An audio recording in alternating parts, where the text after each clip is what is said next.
I never imagined I'd feel satisfaction watching my father-in-law's face as he learned the true value of my foolish little hobby. The same man who had openly mocked my investment at family dinners for years now stood speechless in my office, overlooking the San Francisco skyline, staring at the valuation report that put my company's worth at $70 million. Life truly has a strange way of coming full circle. I'd love to know which corner of the globe you're watching from. And if this story speaks to you, make sure to subscribe. Tomorrow's video is one you absolutely can't miss. My name is Alexandra Chen, and I'm currently the CEO and majority shareholder of Neurotech Innovations, a company that's revolutionizing the way artificial intelligence interfaces with healthcare systems. But 5 years ago, I was just Richard Harmon's disappointing daughter-in-law, the woman who wasted her engineering degree on a pipe dream instead of taking the safe corporate job he'd arranged at his friend's manufacturing firm. The day everything changed wasn't marked by shouting or drama. It unfolded with the casual cruelty of privileged certainty at the Harmon family's Thanksgiving dinner in their Westchester estate. The excessive formality of these gatherings always made me uncomfortable. Crystal glasses that rang too loudly. When touched, silverware heavy enough to feel like weapons, and conversation designed to showcase success rather than connection. I was helping my mother-in-law, Diane, arrange dessert plates in the kitchen when Richard's booming voice carried from the dining room. "So Alexandra's still playing with her computer program instead of getting a real job? How do you afford that boat you just bought, Michael? Supporting two-on-one income isn't what I'd call smart financial planning." My husband Michael's response was too quiet to hear, but Richard's dismissive laughter told me everything I needed to know about how the conversation was going. I stood frozen, the delicate china dessert plate trembling slightly in my hand. Diane patted my arm awkwardly. "Don't mind him, dear. He just doesn't understand these new technology things. In his day, investments meant real estate and the stock market." The pity in her eyes stung worse than Richard's mockery.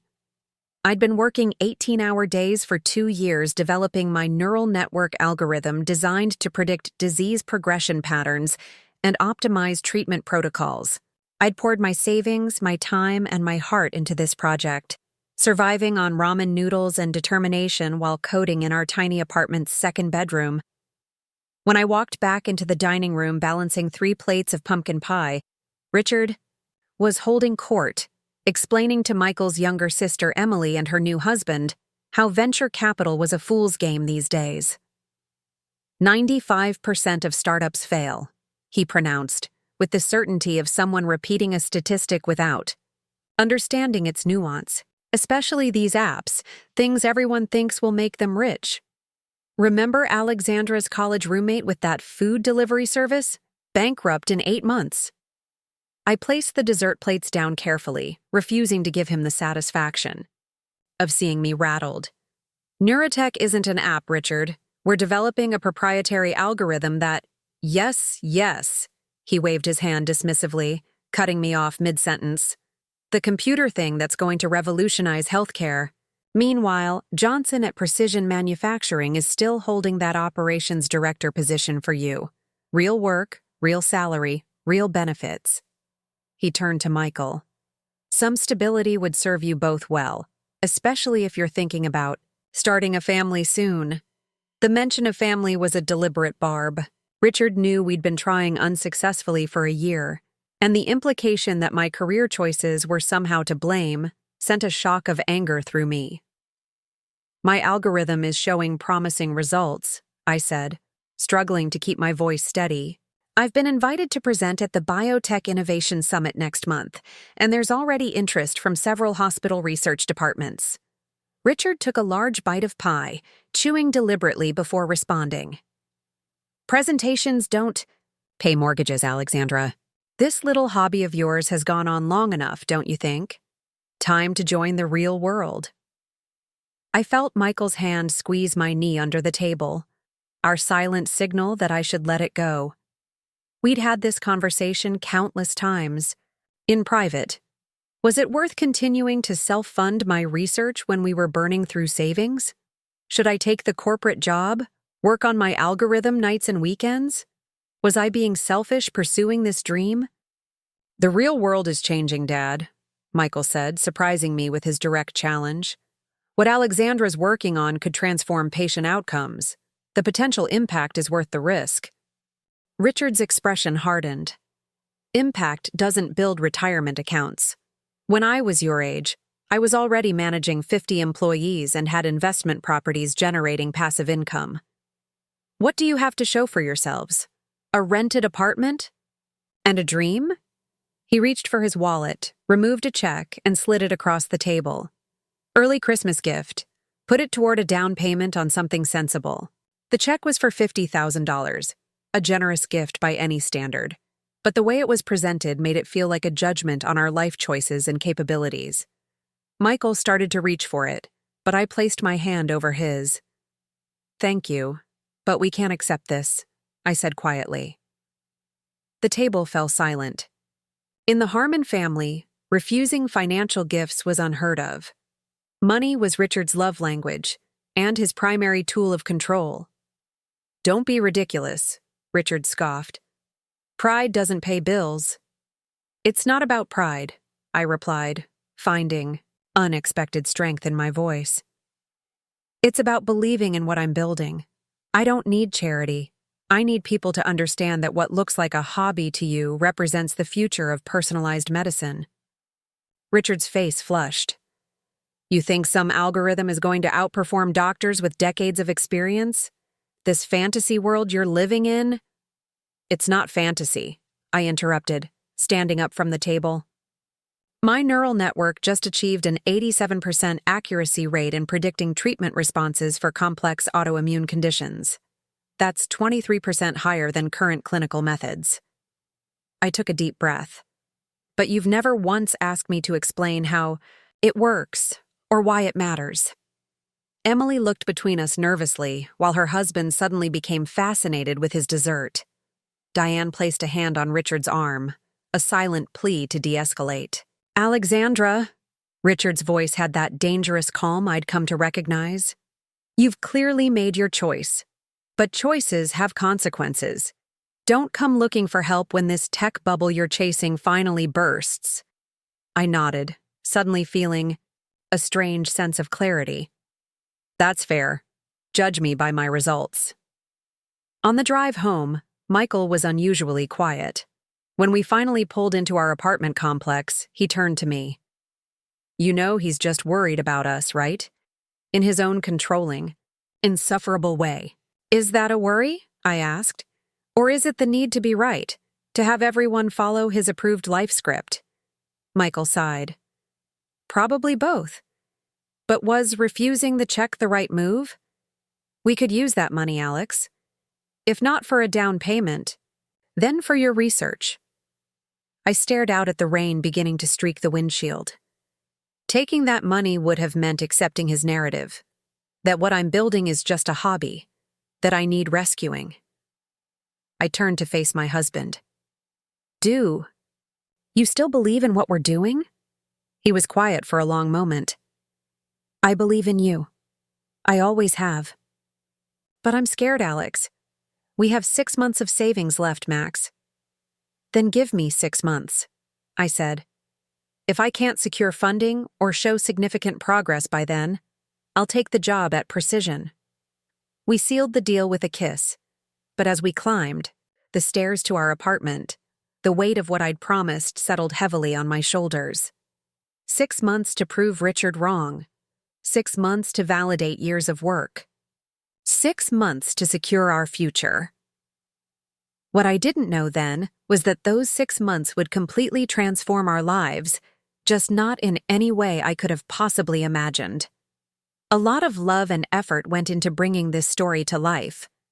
If you're enjoying it, we'd be so grateful if you'd subscribe to our channel. Now, back to where we left off. The morning after that disastrous Thanksgiving dinner, I woke before sunrise, my mind racing with doubt and determination in equal measure. Michael was still asleep, his breathing deep and even beside me. I slipped out of bed, made coffee, and retreated to my makeshift home office, a converted walk-in closet with a desk wedged between plastic storage bins of seasonal clothes. As my ancient laptop whirred to life, I opened my email, heart sinking at the new message from Dr. Eliza Warren, research director at Memorial University Hospital. I'd sent her my preliminary findings 2 weeks earlier, hoping for validation from someone in the medical establishment. Subject: Neurotech algorithmic results. Follow-up, dear Ms. Chen. While your results are intriguing, our department cannot allocate resources to external collaborations at this time. The methodology requires significant clinical validation that would strain our already limited research budget. I wish you success in your endeavors. Regards, Dr. Eliza Warren. Another rejection. I'd received 17 similar responses in the past month alone, each one polite, each one dismissive in its own way. I closed my eyes, Richard's words echoing in my head. 95% of startups fail. Was I being stubborn or visionary? The line between the two often felt razor thin. My phone buzzed with a calendar reminder. Biotech Summit presentation. 3 weeks. The conference that had seemed like such a promising opportunity now loomed like a final exam I wasn't prepared for. If I couldn't convince a single hospital research department to take my algorithm seriously, how could I impress a room full of industry veterans and potential investors? I opened my project files and began methodically reviewing my latest test results. The neural network was performing exceptionally well with historical data, predicting treatment outcomes for complex cases with accuracy that surpassed traditional clinical methods. But without access to live patient data and clinical validation, I remained stuck in what investors called the valley of death, that painful gap between promising technology and proven market application. "Hey!" Michael's voice came from the doorway, startling me. "You're up early." I tried to smile. Thought I'd get a head start. He studied my face, reading the disappointment I was trying to hide. "Another rejection?" I nodded, gesturing toward my screen. Memorial Pass, too. "Same story. Interesting concept. No resources. Best of luck elsewhere." I ran my hands through my uncombed hair. "Maybe your dad is right. Maybe this is just a fantasy." Michael knelt beside my chair, turning me to face him. "Listen to me. My father has been right about exactly one thing in his life: marrying my mother. Everything else is just luck and privilege that he mistakes for wisdom." He squeezed my hands. "You're brilliant, Alex. Your algorithm works. We just need to find the right people who can see what you've built." His faith in me was both comforting and terrifying. What if I couldn't live up to it? "I've been thinking," he continued, "about what you said last night. 6 months. I'm all in, but we need a strategy. The Biotech Summit is our best shot at getting in front of people who matter."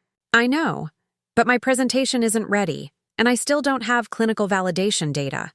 Without that, I'm just another theorist with promising lab results." Michael's expression shifted to one I recognized. The same look he got when strategizing. Complex legal cases for his small practice. "What if we approach this differently? Instead of trying to convince hospitals to test your algorithm, what if we find individual doctors willing to review real cases against your predictions? That would require patient data, which no one will share without IRB approval and formal research protocols," I countered. "Not necessarily," Michael said slowly. "What about Dr. Patel?" Dr. Lakshmi Patel was a specialist who had treated my autoimmune condition 3 years earlier. Unlike many physicians I'd encountered, she had been genuinely interested in my background in AI and biomedical engineering. "She's bound by the same privacy regulations as everyone else," I pointed out. "Yes, but she could present anonymized historical cases, ones already resolved, and see how your algorithm would have predicted the outcomes. That's not a clinical trial. It's retrospective validation." I considered this, hope flickering. It might work, assuming she's willing to take the time. Only one way to find out. Michael stood up, suddenly energized. And while you work on that angle, I have an idea for the presentation. The next day, I sent Dr. Patel a carefully worded email explaining my research and Michael's suggested approach. To my surprise, she responded within hours, requesting a video call that same evening. "Alexandra," she greeted me, her kind face serious on my laptop screen. "Your email comes at an interesting time. I've just returned from a conference on precision medicine where the limitations of current predictive models were a major topic. My pulse quickened. That's exactly what Neurotech addresses. Traditional models use linear relationships, but my algorithm incorporates complex interconnected variables and learns from outcomes in ways that mimic neurological processes." She nodded. "I understand the concept, but I need to see it demonstrated. I have a proposition for you." Dr. Patel explained that she had a database of 200 anonymized patient cases from her practice, all with known treatments and outcomes. She would provide me with the initial data points, but withhold the treatment, decisions, and results. If your algorithm can predict what actually happened with meaningful accuracy, we can move to the next phase. I have colleagues who would be interested in this validation exercise, assuming it shows promise. I fought to keep my voice steady. "When can we start?" "I'll send 50 cases tomorrow. You'll have 1 week." After we ended the call, I let out a shout that brought Michael running. "Dr. Patel is going to test the algorithm." I grabbed his hands, pulling him into an impromptu dance around our tiny apartment. "She has anonymized cases, real-world data. That's amazing." Michael spun me in a circle. "I told you we just needed to find the right person." For the first time since Thanksgiving, I felt the weight lifting from my shoulders. This was exactly what I needed. A chance to prove the algorithm's capabilities with real patient data. But reality quickly tempered my excitement.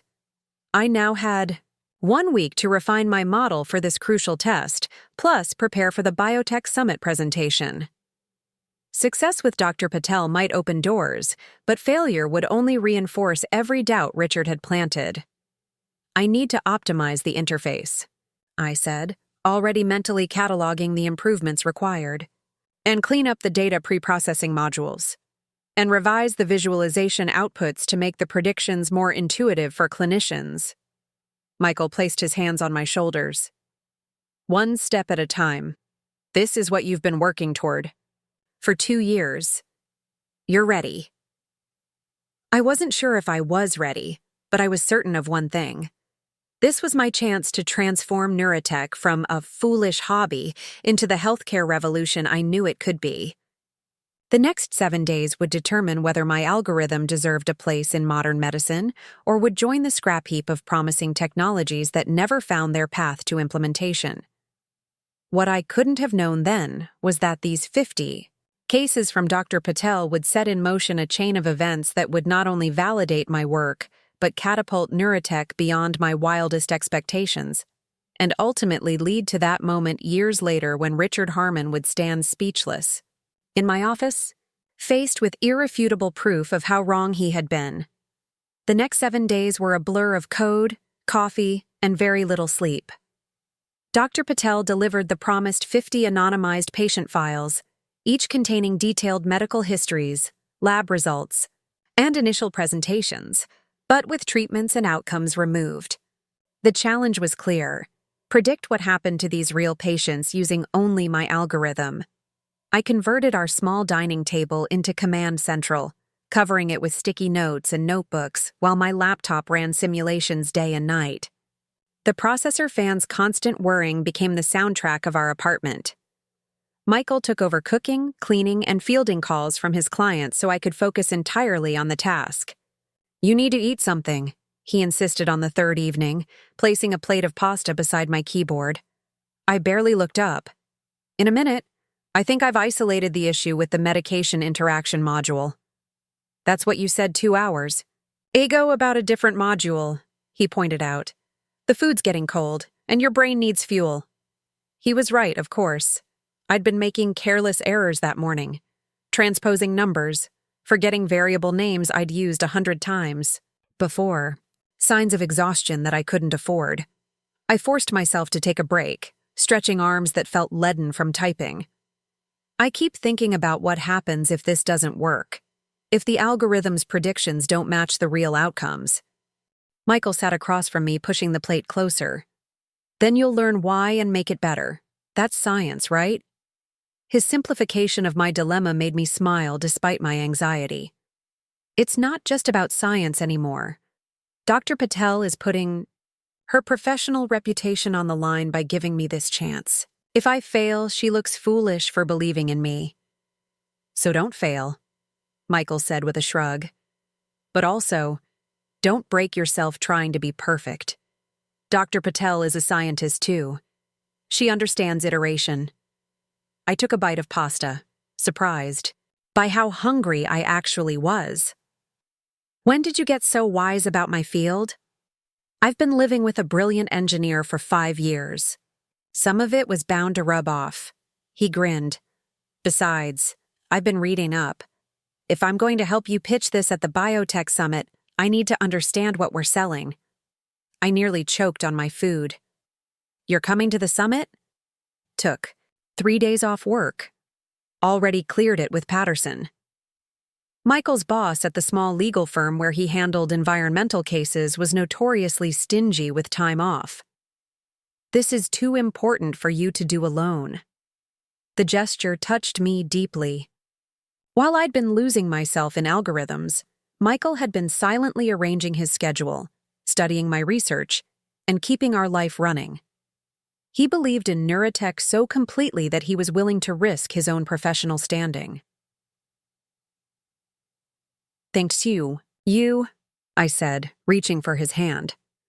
I don't think I could do this without you. You absolutely could, he corrected me, but you don't have to. Fortified by food and Michael's unwavering support, I returned to work with renewed focus.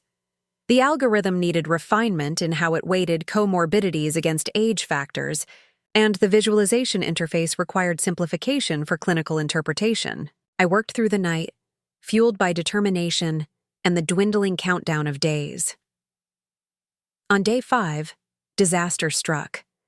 I was running the final batch of predictions when my laptop screen froze, followed by the distinctive click of a hard drive. Failure. Years of research, months of coding, and the half-completed predictions for Dr. Patel, all potentially lost in an instant. No, I muttered, frantically trying recovery procedures. Nothing worked. The machine was dead. Michael found me sitting on the floor, the useless laptop on my knees, tears streaming down my face. It's gone, I whispered. Everything's gone. He knelt beside me. What about your cloud backups? The algorithm is backed up, but the patient data processing was only local. Dr. Patel's deadline is in 2 days, and I've only completed 23 predictions. I can't start over now. Michael took the laptop from me. Let me call Raj. Raj Mehta was Michael's college roommate, who now ran a computer repair shop in Brooklyn. He specialized in data recovery, cases that other technicians deemed hopeless. It's almost midnight, I protested. Raj doesn't sleep normal hours, Michael said, already dialing. And he owes me for getting him out of that copyright infringement situation last year. An hour later, we were in Raj's cluttered shop, watching, anxiously as he connected my laptop's hard drive to specialized equipment. Physical damage to the read right head, he diagnosed, peering at the disassembled drive. But the platters look intact. He glanced up at my distraught expression. That's good news, Alex. The data's probably still there. Probably isn't definitely, I said, unable to hide my desperation. I need those files, Raj. Years of work are on that drive. Give me 24 hours, he promised. If the data exists, I'll find it. We left the shop at 2 a.m., returning to an apartment that felt eerily quiet without the constant hum of my working laptop. I lay awake beside Michael, staring at the ceiling, mentally calculating and recalculating timelines. Best case scenario. Raj recovered everything tomorrow afternoon. I would have roughly 36 hours to complete the remaining predictions before Dr. Patel's deadline. Possible, but barely. Worst case, the data was truly gone. I'd have to admit defeat to Dr. Patel, withdraw from the biotech summit, and face the reality that Richard had been right all along. That thought kept me awake until dawn. The next day crawled agonizingly slowly. I tried working on my summit presentation using Michael's laptop, but my mind kept drifting to the data recovery effort. Finally, at 4:37 p.m., my phone rang. "I've got most of it," Raj announced without a preamble. "The algorithm files are intact. Patient data processing is about 90% recovered. Some corruption in the temporary files, but the original datasets are clean." I nearly collapsed with relief. "You're a miracle worker." "I accept payment in the form of good whiskey and future legal consultations," he replied cheerfully. "How soon do you need this operation?" "Yesterday. Come by in an hour. I've installed everything on a loaner machine. It's not fancy, but it'll get you through until you can replace yours." When we arrived, Raj handed me a battered but functional laptop with my recovered work. "The hard drive is already showing signs of imminent failure. You need proper equipment, Alex. This consumer-grade stuff can't handle what you're doing." He was right. I'd been running complex machine learning operations on hardware designed for web browsing and word processing. But proper workstations cost thousands of dollars we didn't have. Back home, I immediately verified the recovery. True to Raj's assessment, most of my work was intact, including the completed predictions and processing pipeline. I could resume where I'd left off, but the borrowed laptop struggled with the computational load. Operations that should have taken minutes stretched to hours. "We need to prioritize," Michael said, watching my frustration mount as the system lagged. "Focus on completing Dr. Patel's cases first. The presentation refinements can wait." I nodded, already adjusting my plan. "I'll run predictions overnight. If the system doesn't crash, I should have results by morning." I set up the processes and stepped away, knowing that hovering wouldn't make the old machine work faster. Michael and I ate takeout in tense silence, both aware of how precarious our situation had become. The hard drive crash had exposed a fundamental vulnerability in my operation. I simply didn't have the infrastructure to do this work professionally. "Whatever happens with Dr. Patel," Michael said as we prepared for bed, "we need to think bigger about Neurotech's future. You can't keep running this on consumer laptops." "I know," I sighed, "but enterprise computing infrastructure costs money we don't have." Michael was quiet for a moment. "There's always my dad's check." I stared at him. "You can't be serious." "It's still sitting in his desk drawer. He mentioned it when he called yesterday." Richard had been calling every few days since Thanksgiving, ostensibly to check in, but really to see if we'd reconsidered his offer. Each time, Michael politely deflected. "Taking his money comes with strings we can't afford," I said firmly. "We'd be buying equipment with our independence." Michael didn't argue, but his expression told me this conversation wasn't over. Morning revealed both good and bad news. The predictions had processed overnight without crashing, but the results were troubling. Several cases showed significant divergence between my algorithm's predictions and what I suspected were the actual clinical outcomes, based on the initial data. Either my model had fundamental flaws, or I was missing key medical insights. With the deadline looming in hours, not days, I faced a critical decision: submit potentially flawed results to Dr. Patel, or ask for more time I wasn't sure she would grant.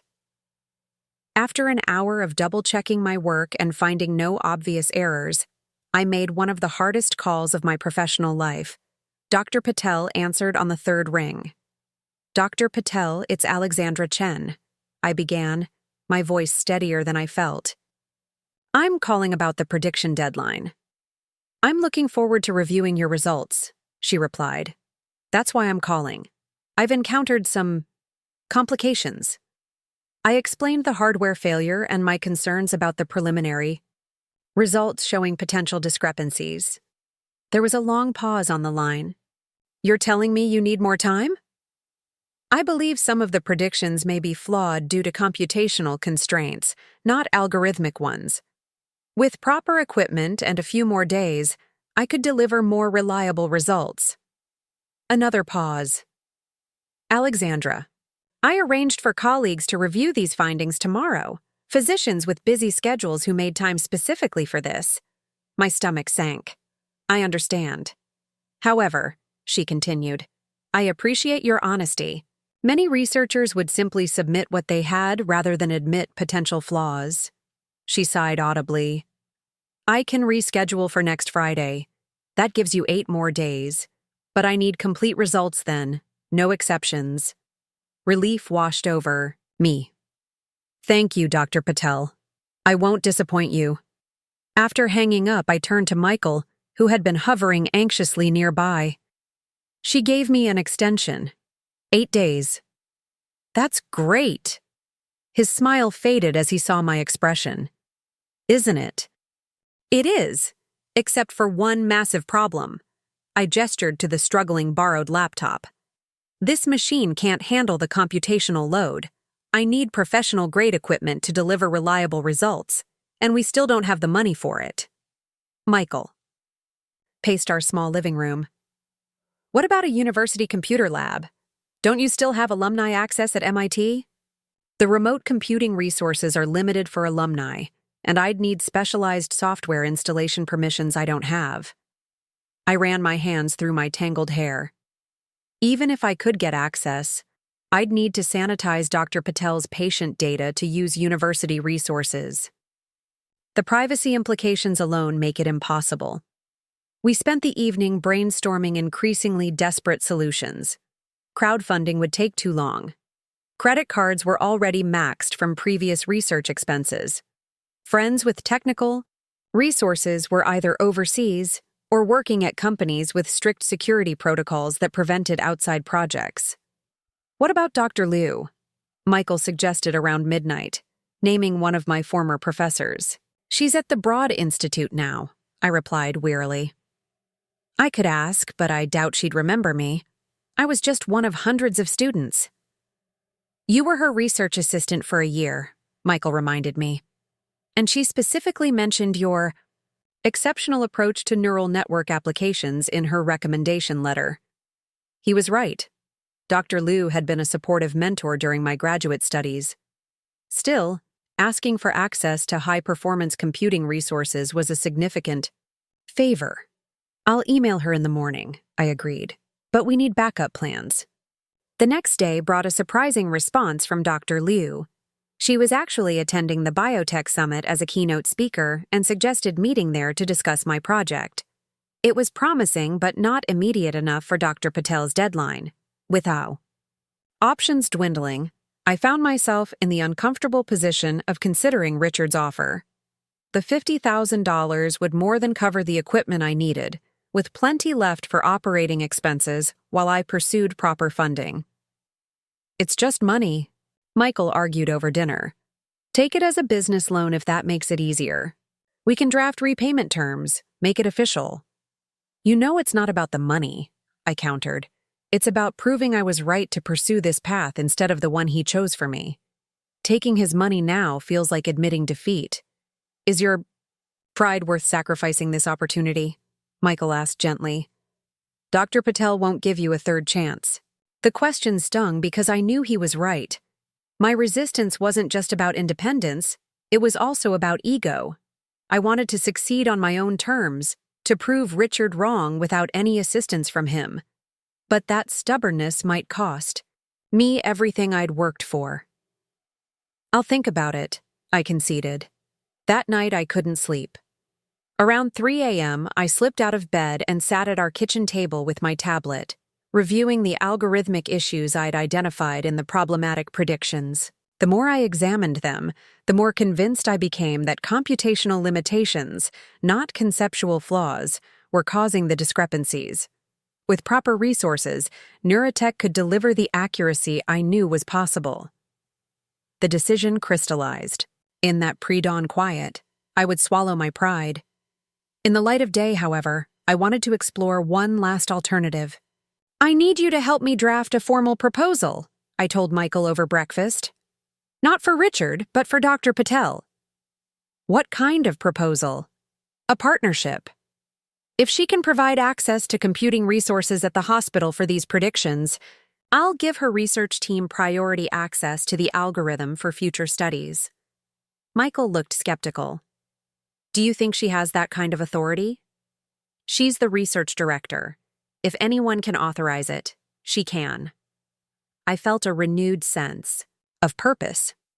It's worth trying before we resort to Richard's money.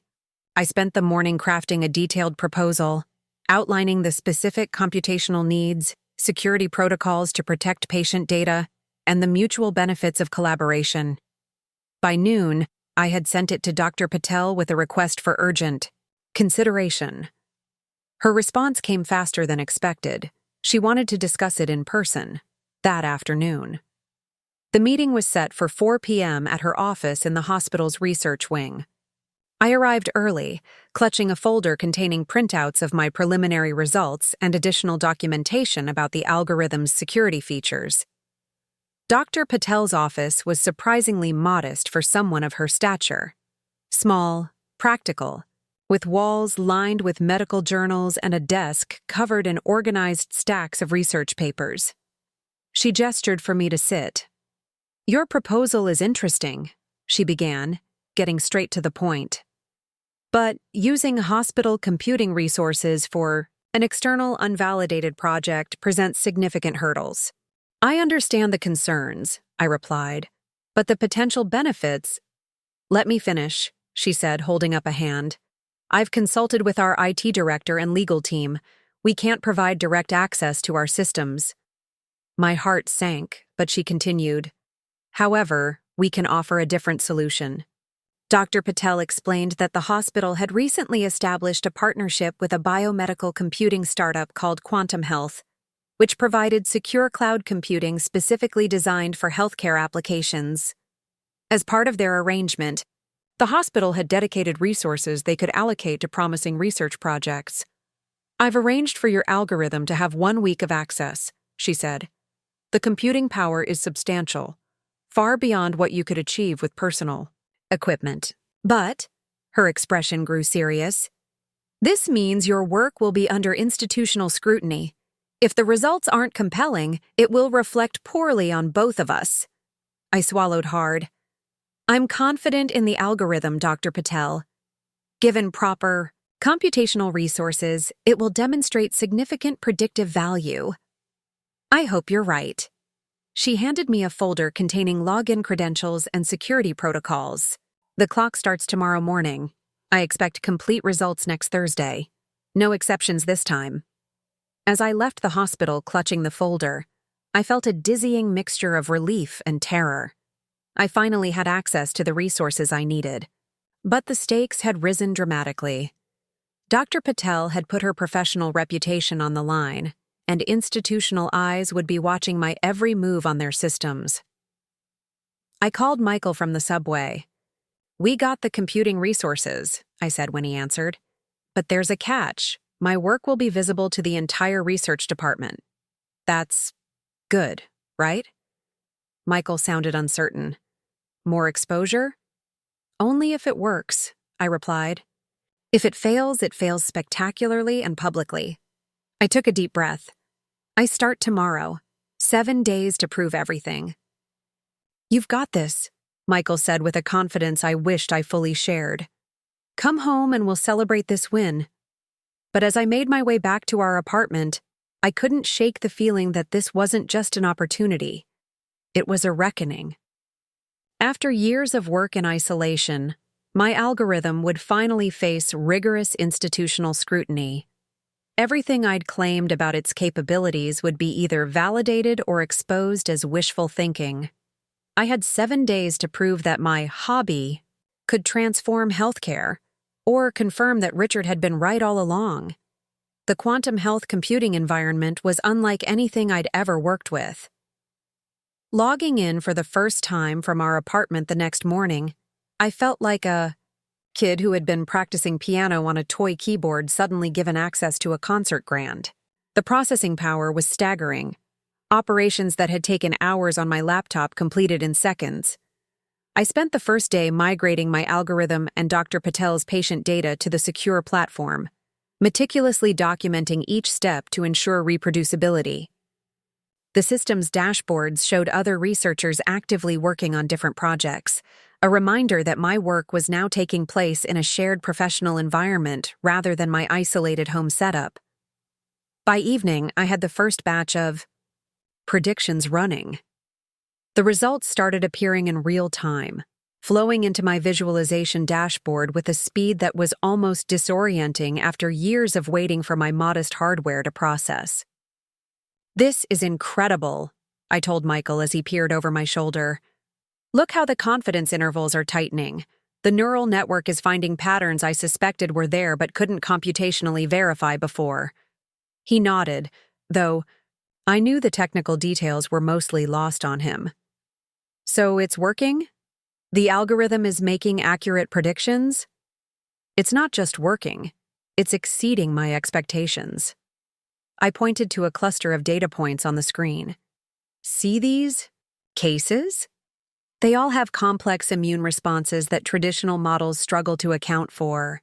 My algorithm is identifying intervention windows that standard protocols might miss." For the first time, I allowed myself to fully believe in what I'd built. This wasn't just a promising idea or an academic exercise. It was a functional tool with real clinical potential. I worked through the night, fueled by excitement and the addictive immediacy of seeing results materialize. By morning, I had completed predictions for all 50 cases, including detailed confidence analyses and visualization outputs designed for clinical interpretation. But the real test would come when these predictions were compared against the actual outcomes that Dr. Patel had withheld. I packaged the results and sent them to her with a detailed methodology document, then collapsed into bed, exhausted but hopeful. The call came sooner than expected.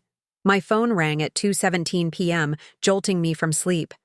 Dr. Patel's name flashed on the screen. "I've reviewed your predictions," she said without preamble when I answered. "Can you come to the hospital? Now." Her tone gave nothing away. "Is there a problem with the results?" I asked, heart pounding. "We need to discuss this in person. How soon can you be here?" "An hour," I promised, already scrambling for clothes. Michael was at work, so I left him a message and rushed to the subway, my mind racing through possibilities. Had I misinterpreted the data, made a computational error? Or worse, had the algorithm simply failed to perform when given proper validation? Dr. Patel was waiting in a small conference room rather than her office. More concerning, she wasn't alone. 3 other physicians sat with her, their expressions unreadable as I entered. "Alexandra," Dr. Patel gestured to an empty chair. "Please join us." I sat, trying to project confidence I didn't feel.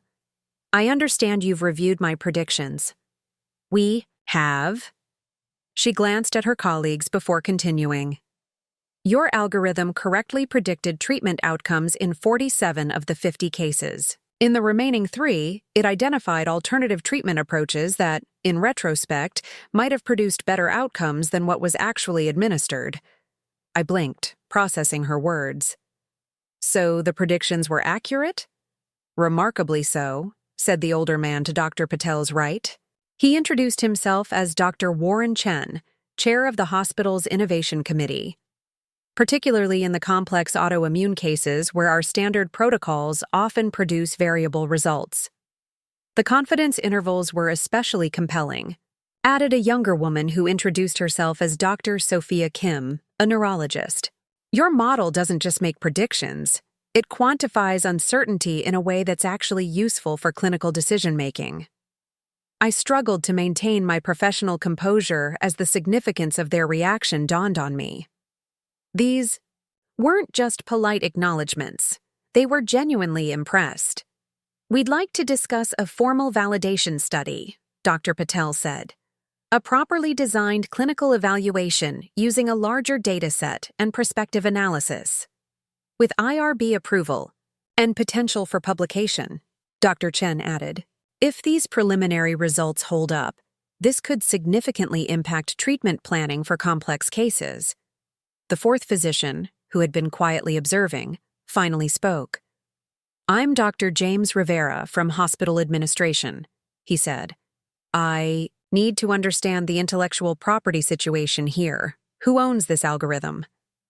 I do, I replied, finding my voice. I developed it independently. It's proprietary to my company, Neurotech Innovations. Your company? He raised an eyebrow. Are you incorporated? Who's your legal team? These questions caught me off guard. Neurotech existed as a registered business name, but I had none of the corporate infrastructure he was asking about. I'm in the early stages, I admitted. Currently, I'm the sole proprietor. The physicians exchanged glances. If we're going to pursue a formal study, Dr. Rivera said carefully, we need clearly defined terms for data usage, publication rights, and potential commercialization. Our legal department will require proper corporate documentation. My momentary elation faltered. The technical validation was a tremendous victory, but I was unprepared for these institutional requirements. Neurotech wasn't structured for a formal hospital partnership. Dr. Patel seemed to sense my uncertainty. Alexandra needs time to consult with her advisors, she said. Let's reconvene next week to discuss structural details. For now, I'd like to continue exploring the technical capabilities. After the administrators left, Dr. Patel turned to me. Your algorithm is impressive, but you're clearly unprepared for what comes next. This isn't just about technology anymore. It's about navigating institutional partnerships, regulatory considerations, and potential commercialization. I've been focused on making it work, I admitted. The business aspects were secondary. They can't be secondary anymore. Her tone was kind but firm.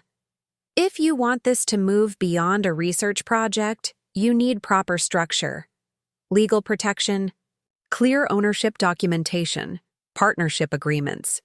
Do you have anyone advising you on these matters? I thought of Michael, whose legal experience was primarily in environmental cases, not healthcare technology or intellectual property. I'm working on assembling the right team, I said, trying to project more confidence than I felt.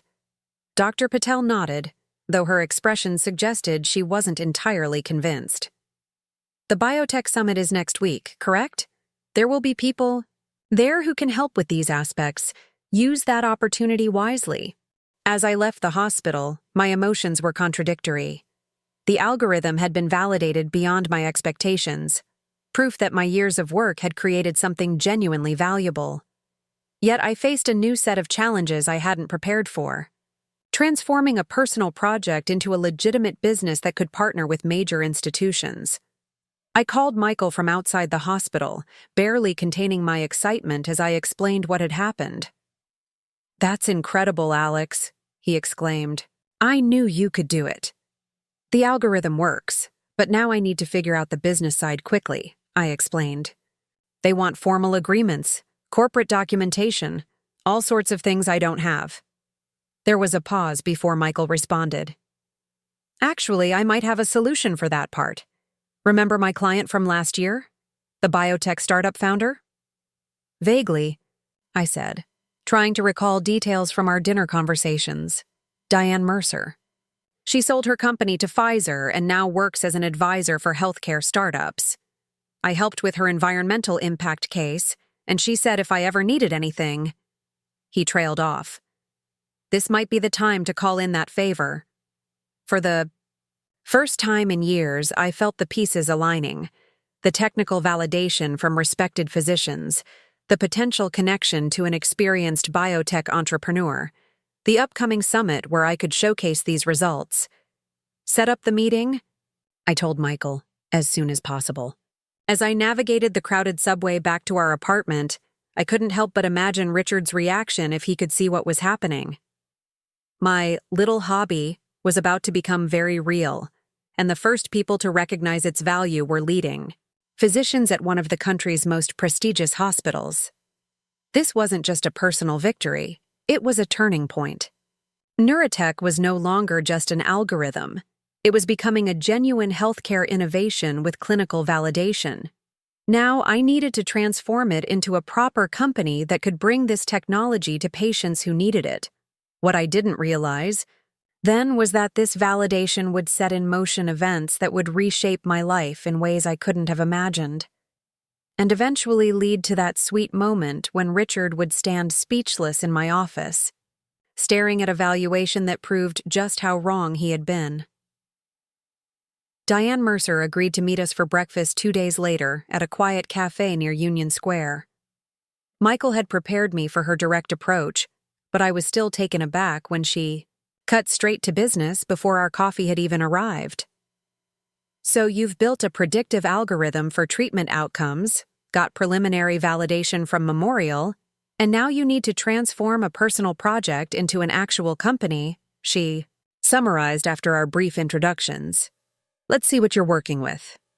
I handed her a tablet with my presentation slides, technical documentation, and the preliminary results from Dr. Patel's evaluation.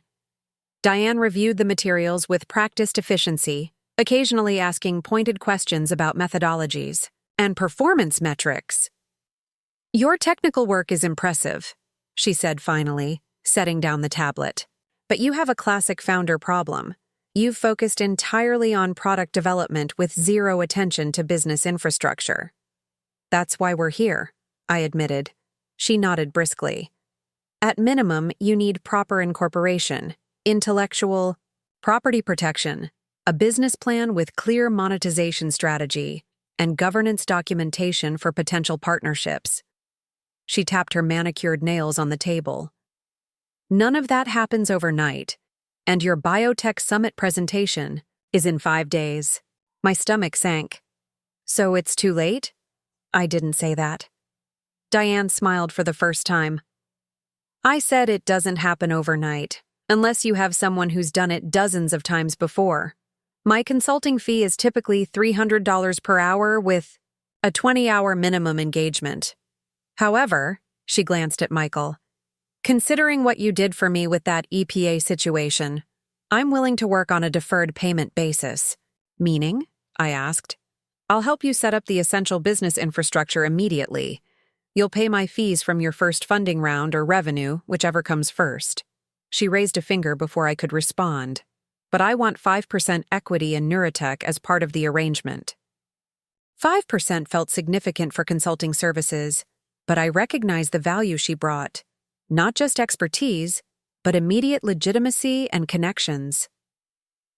"I'd need to review the terms formally," I said, trying to channel the business acumen I was clearly lacking. Diane laughed. "Good answer. Never agree to equity terms without proper documentation." She pulled out her phone. "I'll have my lawyer draft an agreement today. Meanwhile, let's discuss your summit presentation. What's your pitch strategy?" I explained my plan to focus on the algorithm's technical capabilities and clinical validation results. Diane shook her head.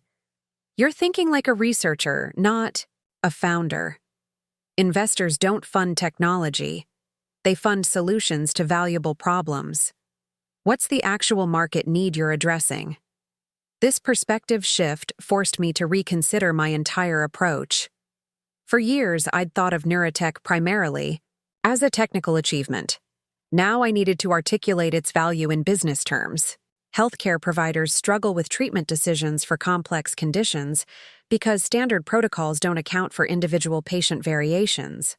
I began slowly. This leads to ineffective treatments, extended hospitalizations, and higher costs.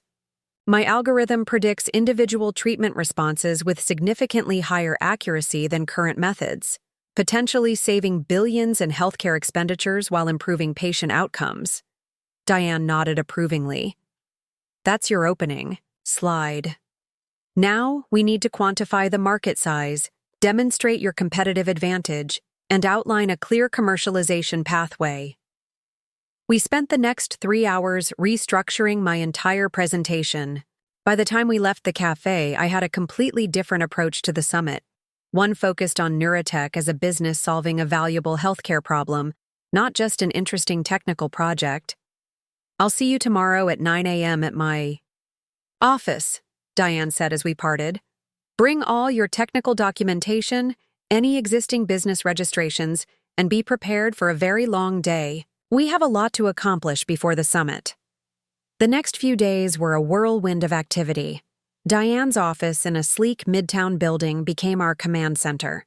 Her team of lawyers, accountants, and business consultants transformed Neurotech from a registered name into a proper Delaware C corporation with comprehensive governance documents, intellectual property protections, and a detailed business plan. I signed countless documents, completed paperwork I barely understood, and tried to absorb the crash course in business fundamentals that Diane provided between meetings. "Your algorithm code needs proper documentation and IP protection," she instructed while reviewing my technical files. "And we need to formalize your relationship with Memorial immediately. They've validated your technology, but without proper agreements, they could potentially claim partial ownership." I worked with Diane's IP attorney to document every aspect of my algorithm development process, proving independent creation and establishing clear ownership. Meanwhile, Michael collaborated with the firm's healthcare specialist to draft potential research collaboration agreements for Dr. Patel and her team.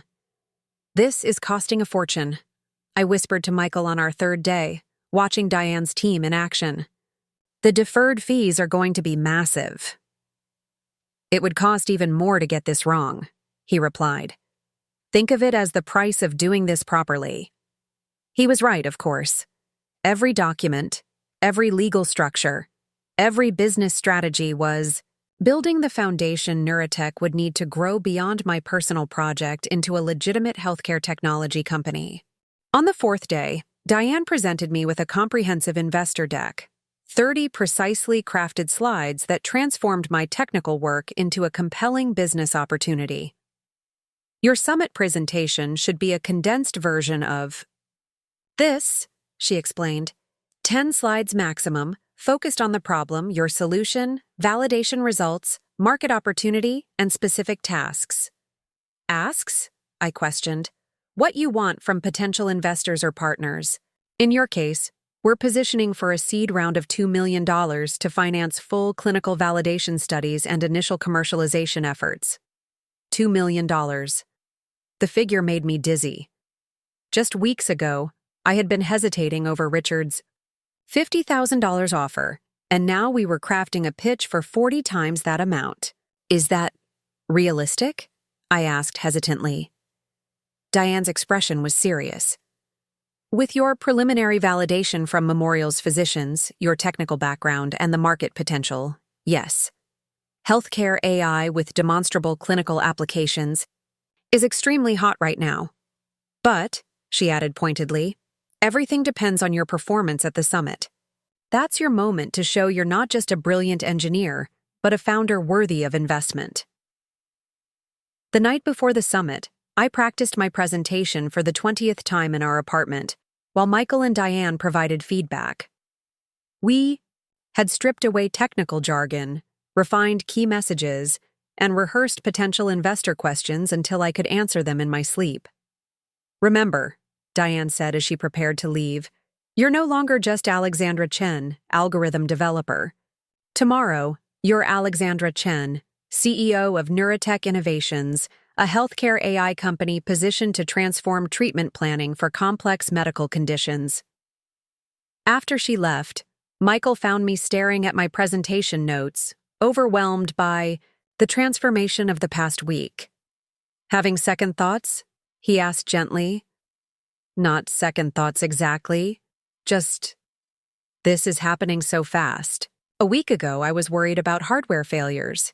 Now I'm preparing to ask for millions in investment." I looked up at him. "What if I'm not ready for this?" Michael sat beside me. "You built an algorithm sophisticated enough to impress some of the country's top physicians. The technology was always ready. Maybe the question isn't whether you're ready to be a CEO, but whether you're willing to become one to get your work to the patients who need it. His framing shifted something, in my perspective. This wasn't about me proving Richard wrong or vindicating my career choices. It was about bringing a valuable healthcare innovation to the people it could help. I'm willing, I said, with newfound conviction. Not just willing, I'm determined. As I finally fell asleep that night, I realized that regardless of what happened at the summit tomorrow, Neurotech had already transformed from a personal project into something much bigger. I was no longer building in isolation. I had advisors, potential institutional partners, and a clear path forward. The foundation was laid. Tomorrow would determine whether we could build upon it. The morning of the biotech summit arrived with a mixture of anticipation and nervous energy. The convention center buzzed with activity, healthcare executives in tailored suits, clinical researchers presenting posters, and investors scanning badges for promising opportunities. "Remember, you belong here," Diane murmured as we entered. "Your technology has been validated by Memorial's physicians. That puts you ahead of 90% of the presenters today." She had insisted I dress the part. A tailored charcoal suit that cost more than I'd typically spend on clothes in 6 months. Now part of my deferred payment arrangement with her firm. Michael, equally sharp in his best courtroom attire, squeezed my hand reassuringly. "Let's do a quick walkthrough of the presentation room," Diane suggested. "Get comfortable with the space before people arrive." The Emerging Innovations track was assigned to a medium-sized meeting room with seating for about 150 people. A stage at the front held a podium, presentation screen, and small table with water pitchers. As I familiarized myself with the setup, I spotted Dr. Patel entering with 2 colleagues. "You came," I said, genuinely surprised. Hospital physicians rarely attended industry events unless they were speaking. "Of course," she replied. "I want to see how you present our validation results. And," she added with a small smile, "I'm curious to see the business vision for this algorithm. I've been monitoring your activity in our computing environment. You've made impressive refinements this week." Diane immediately introduced herself, steering the conversation toward potential research collaboration structures.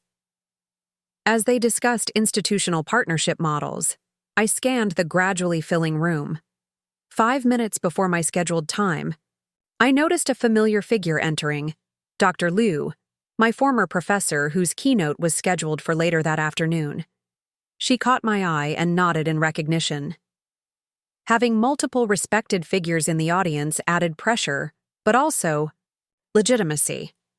I took deep breaths, reviewing my opening points as the session moderator called the room to order. "Our next presenter is Alexandra Chen, CEO of Neurotech Innovations, discussing AI-driven predictive modeling for personalized treatment planning," the moderator announced. As I took the stage, I forced myself to move deliberately, channeling the confidence Diane had coached me to project. I began with the problem statement we had crafted. The billions wasted on ineffective treatments because standard protocols couldn't account for individual patient variations. Neurotech's proprietary neural network algorithm changes this paradigm. I continued, advancing to slides showing our validation results. In clinical evaluation with Memorial University Hospital, our system predicted treatment outcomes with 94% accuracy across complex autoimmune cases, significantly outperforming standard clinical assessment methods. I noticed several attendees sitting straighter, their attention sharpening. One woman in the 3rd row began taking detailed notes. For 8 carefully rehearsed minutes, I outlined Neurotech's approach, validation results, market opportunity, and implementation pathway. I concluded with our specific ask: seed funding of $2 million to finance expanded clinical validation and initial market entry. "We're not just building another healthcare algorithm," I said in closing. "We're creating a decision support system that could fundamentally transform treatment planning, reducing healthcare costs while significantly improving patient outcomes." Neurotech sits at the intersection of AI innovation and clinical necessity, poised to address a multi-billion-dollar inefficiency in our healthcare system. The Q&A session that followed was intense but energizing. Questions came rapidly, focusing on our validation methodology, scaling strategy, and regulatory pathway. Dr. Patel's presence proved invaluable as she validated our preliminary results from a clinical perspective. When the session ended, I expected the usual polite applause before attendees rushed to the next presentation. Instead, a small crowd formed at the stage. Business cards appeared, and I found myself fielding questions from people who hadn't had a chance to speak during the formal Q&A. "That went better than expected," Diane said when we finally extracted ourselves. "The real work happens at the networking reception tonight. Several investors indicated interest. They'll be looking for you." The afternoon passed in a blur of panel discussions and presentations. I reconnected with Dr. Liu, who introduced me to colleagues from the Broad Institute. Diane orchestrated strategic introductions to investors she knew, positioning me perfectly for each conversation. "Don't commit to anything tonight," she advised as we prepared for the evening reception. "Take business cards, express appreciation for interest, but defer all specific discussions to follow-up meetings. We want to create competition for this round." The reception was held in the convention center's grand ballroom, with stations of appetizers and open bars positioned throughout. Within minutes of entering, I was approached by a woman I recognized from my presentation. Lisa Cheng, Helix Ventures. She introduced herself. "Your presentation was compelling. I'd like to learn more about your clinical validation methodology when you have time." Before I could respond, another attendee joined us. A tall man with a Silicon Valley casual vibe despite his expensive suit. "Kevin Barnes, MedTech Partners. Alexandra, your approach to predictive modeling is fascinating.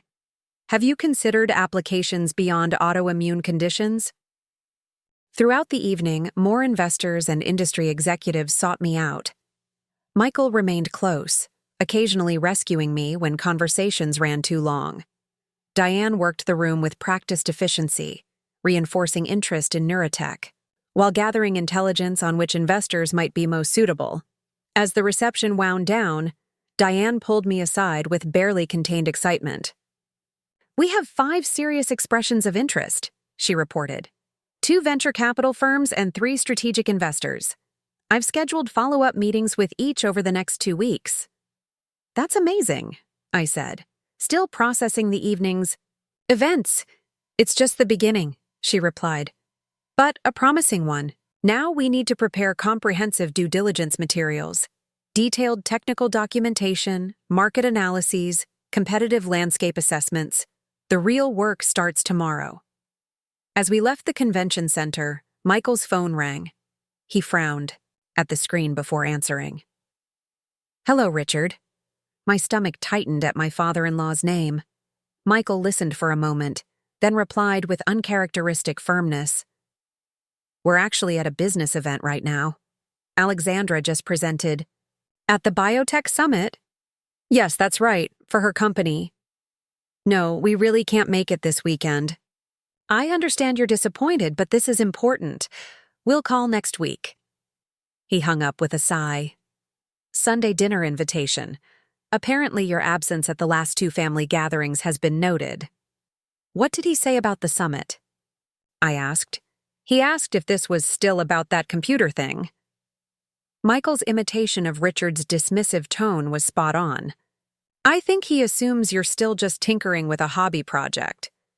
I should have felt anger or frustration, but instead, I felt something unexpected: pity. Richard's inability to recognize innovation beyond his limited understanding suddenly seemed sad rather than infuriating. "Let him think what he wants," I said. "We know what's happening." The next 2 weeks unfolded at a relentless pace. Diane set up a temporary office for neurotech in her firm's building, where we prepared comprehensive materials for potential investors. Dr. Patel's team agreed to a formal research collaboration, lending additional credibility to our clinical approach. Dr. Liu connected me with a former student who had developed healthcare UI systems, creating potential for additional technical collaboration. Investor meetings began 3 days after the summit. Each followed a similar pattern: technical deep dives with their healthcare specialists, market discussions with their analysts, and finally, partnership terms with their senior partners. After our fourth such meeting, Diane pulled me into her office, closing the door for privacy. "We've received our first term sheet," she announced, sliding a document across her desk. "Helix Ventures is offering $3 million at a $12 million pre-money valuation." I stared at the numbers, struggling to process their meaning. "Is that good?" "It's very good for a pre-revenue healthcare AI company with preliminary validation, but no commercial implementation yet." Diane's expression was serious but pleased. "More importantly, it's a strong opening position. MedTech Partners has indicated they'll deliver terms tomorrow, and Catalyst Health Innovations is expediting their diligence process. So we're creating a competitive situation," I said, recalling her strategy. "Exactly. But we need to be strategic about our response to Helix. We'll acknowledge receipt, express appreciation for their interest, but indicate we're in active discussions with multiple parties." She smiled. "The dance has begun, Alexandra, and you're in a much stronger position than anyone would have predicted 2 weeks ago." That night, as Michael and I walked home from the subway, I found myself laughing suddenly, a release of tension and disbelief. "What's so funny?" he asked. 3 weeks ago, I was panicking over a hard drive crash and trying to decide if we should accept your father's $50,000. Now we're discussing a $3 million investment at a $12 million valuation." I shook my head. "And Richard still thinks I'm playing with a computer thing in my spare time?" Michael grinned. "The family barbecue next month is going to be interesting." "Let's not tell them yet," I decided. "I want to see how this plays out first. Besides," I added, "it's oddly liberating having him underestimate what's happening. No expectations, no unsolicited advice, just the space to build something extraordinary while he's not paying attention." As we reached our apartment building, my phone buzzed with an email notification from MedTech Partners. Their term sheet had arrived early: $3.5 million at a $15 million valuation.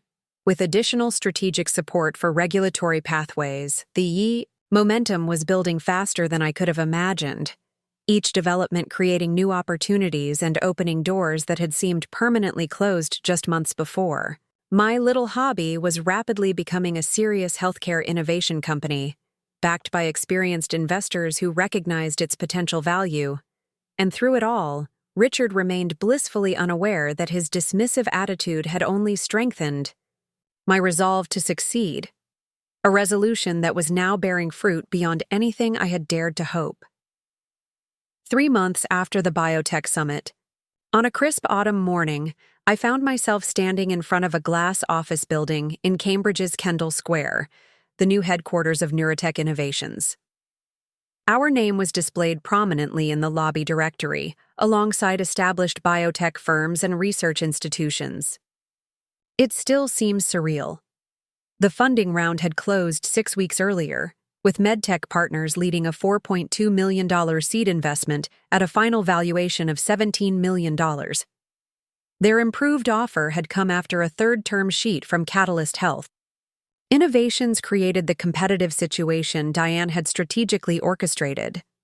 I took the elevator to the 3rd floor, where our modest but professional office space housed a team that had grown from just me to 7 full-time employees: 2 AI engineers, a clinical data specialist, a regulatory affairs expert, a business development lead, an office manager, and myself as CEO.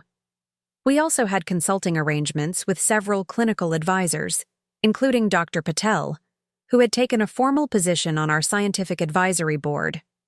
"Morning, Alexandra," called Jamie, our office manager, as I entered. "The team's gathering in the conference room for the weekly update in 15 minutes. And Dr. Nakamura from Tokyo University Hospital sent over the initial results from their validation testing. Looks promising." Thanks, Jamie. I'll review them before the meeting. In my private office, another novelty that still felt strange, I set down my bag and took a moment to absorb the transformation of the past months. My desk held framed photos of Michael and me at the funding closing dinner, alongside a small memento Diane had given me, a lucite cube containing the remnants of my crashed hard drive, engraved with the words, "From obstacles rise opportunities." I opened my laptop to review Dr. Nakamura's preliminary findings. Our international validation studies were expanding the algorithm's proven efficacy across different patient populations, a critical step toward regulatory approval and eventual commercialization. As the data loaded, I found myself reflecting on the journey that had brought me here. Just 6 months ago, I had been working from a makeshift office in our apartment closet, defending my hobby against Richard's derision, and struggling to run basic simulations on consumer-grade hardware. Now I led a funded healthcare AI company, with international research collaborations and a clear path to market. My phone buzzed with a text from Michael. "Just landed. Dinner tonight to celebrate? I have news." Michael had been in Chicago for 3 days, interviewing with environmental law firms there. With Neurotech now established in Cambridge, we had decided to relocate from New York. My company needed me here, close to our investors, research partners at Harvard and MIT, and the vibrant biotech ecosystem of Kendall Square. Michael, supportive as always, had begun exploring opportunities to transfer his legal career. "Definitely dinner," I replied. "Can't wait to hear. 7 p.m. at Catalyst?" As I prepared for the team meeting, gathering my notes on our development roadmap and regulatory strategy, I was struck by how naturally I had grown into this leadership role. The technical aspects had always been my strength, but the business dimensions, strategic planning, team management, investor relations, had initially seemed foreign territory. Now, with Diane's mentorship and daily practical experience, I was finding my voice as a CEO. The weekly team meeting was productive, with progress reports from each department and spirited discussion of our clinical validation approach. I felt a surge of pride watching my small but talented team tackle complex challenges with creativity and dedication. These weren't just employees. They were believers in Neurotech's mission to transform healthcare through precision prediction. After the meeting, our business development lead, Sophia, asked to speak privately. "I just got off a call with Merck's innovation team," she reported, barely containing her excitement. "They're interested in exploring a strategic partnership for applying our algorithm to their immunotherapy clinical trials. This could be huge, Alexandra." It was indeed significant. Major pharmaceutical partnerships could accelerate our growth and provide additional validation for our approach. I made notes as Sophia detailed their initial proposal, already mapping out potential negotiation points in my mind. "Set up a preliminary discussion," I decided. "But let's involve Diane. This type of partnership agreement will have complex IP implications we need to navigate carefully." The rest of the day passed in a flurry of development, reviews, investor updates, and strategic planning. By evening, I was mentally exhausted but energized by our progress.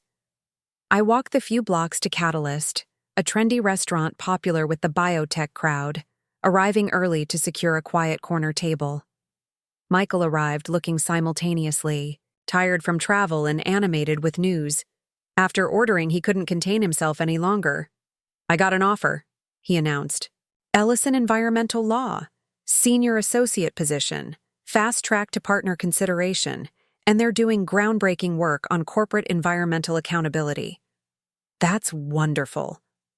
I reached across the table to squeeze his hand. "Is that what you want?" "It's better than what I expected to find," he admitted. "The work is meaningful, the team is impressive, and the compensation is actually an improvement over New York." He hesitated. "But it means committing to Cambridge, long term. Are you sure Neurotech is staying here?" "This is where we need to be," I confirmed. "The ecosystem, the talent pool, the proximity to research institutions, it's all ideal for our growth phase." He nodded, visibly relieved. Then I'll accept. We should start looking for a place to buy, instead of renting. With your company's valuation and my new salary, we might actually afford something decent even in this market. The mention of buying a home triggered an unexpected wave of emotion. Just months ago, we had been counting pennies, declining Richard's money out of principle, uncertain if my work would ever lead anywhere concrete. Now we were discussing real estate purchases in one of the country's most expensive markets as a realistic possibility. We've come so far, I said softly. Sometimes I can't believe how quickly everything has changed. You've come so far, Michael corrected gently. This is all happening because you refuse to give up on your vision, even when my father, and practically everyone else, told you it was just a hobby. As we enjoyed our meal, discussing Cambridge neighborhoods, and imagining our new life together, I felt a profound sense of vindication. Not the petty satisfaction of proving Richard wrong, though that element certainly existed, but the deeper validation of having trusted my own judgment against conventional wisdom. Have you told your parents about any of this? I asked, realizing we hadn't discussed Richard and Diane with everything else happening. Michael looked slightly guilty. Not really. They know we're relocating for your work, but I haven't gone into details about Neurotech's funding or growth. I thought maybe you'd want to share that news yourself, when you're ready. I considered this. Part of me wanted to call Richard immediately, to force him to acknowledge how wrong he had been. But another part, the part that had matured through this entrepreneurial journey, recognized that such vindication would be hollow. Let's wait, I decided. There will be a right moment. Maybe when we have regulatory approval, or our first commercial implementation, some milestones that even he can't dismiss. Later that night, in our temporary corporate apartment, I couldn't sleep despite my exhaustion. I slipped out of bed, careful not to wake Michael, and sat by the window overlooking the Charles River. Cambridge's lights reflected on the water, creating a scene both peaceful and vibrant with possibility. I opened my laptop and pulled up Neurotech's financial projections. Our seed funding provided a runway for approximately 18 months, by which time we aimed to have completed expanded clinical validation, secured regulatory clearance for our initial applications, and established our first commercial partnerships. If successful, our next funding round would likely value the company at $50–70 million, potentially much more if pharmaceutical partnerships materialized. From Richard's little hobby to a multi-million-dollar healthcare innovation company, in less than a year, the trajectory was staggering when viewed objectively. Yet material success wasn't what moved me most as I sat there in the quiet night. It was the realization that my algorithm would soon help real patients, people with complex conditions, who might receive more effective treatments because of technology I had created. The potential impact stretched far beyond financial returns or personal vindication. In that moment of reflection, I understood that Neurotech had transformed me as much as I had built it. The insecure engineer fighting for recognition had become a confident CEO leading a team toward meaningful healthcare innovation. The journey wasn't just about proving Richard wrong. It was about becoming someone who no longer needed his approval or validation. As dawn began to lighten the sky over Boston, I made a promise to myself. Neurotech's success would be measured not by its valuation or by Richard's eventual recognition, but by the lives it improved through better healthcare decisions. That was the true value of my small investment, a value that transcended any dollar figure, even one as impressive as $70 million. 18 months after our move to Cambridge, Neurotech was thriving beyond our most optimistic projections. Our clinical validation studies had produced compelling results across multiple hospital systems. Our regulatory submissions were progressing smoothly, and our first commercial partnerships with 2 pharmaceutical companies were generating initial revenue through licensing agreements. The team had grown to 23 employees occupying an entire floor of our building. We'd expanded our technical capabilities, built a robust data infrastructure, and developed an intuitive clinical interface that physicians actually enjoyed using, a rare achievement in healthcare technology. On a crisp October morning, I arrived at the office earlier than usual, armed with coffee and determination. Our Series A funding round was set to close in 3 weeks, with term sheets from 5 major venture capital firms valuing Neurotech at $68 million, a quadrupling of our seed valuation. "Alexandra, you're in early," Jamie greeted me, now our office director managing a small administrative team. "The board packet for Friday's meeting is on your desk for review," and Dr. Kwan called from UCSF. "Their oncology department wants to accelerate implementation of our platform." "Thanks, Jamie. Any word from Diane?"